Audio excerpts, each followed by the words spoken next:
what can business owners do right now to get ready for the reopening of their businesses to the public? Very good question. The theme right now is really the health and safety.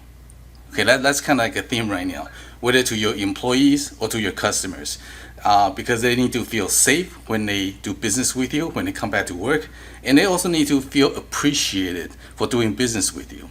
Let's do employee first, right? So what you can do right now as a business owner is to buy a little gifts for each of your employees and put those gifts on their workstation.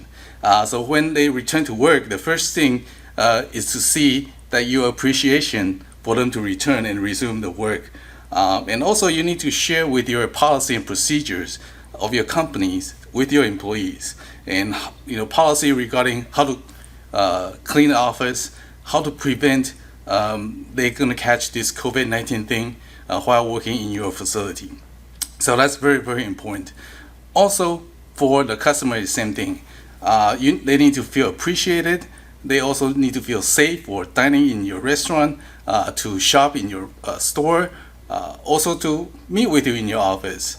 And if I were you, and I'm doing the same thing to my office, I proudly display the hand sanitizer, the cleaning wipes, and I'm just gonna show them how I do it instead of telling them the policy and procedure. I'll clean the conference room before we meet, and I'll clean the conference room after they meet, and I'm really gonna show them how I did it. So being safe, being healthy, doing business with you, that's the key theme for next 2-3 months.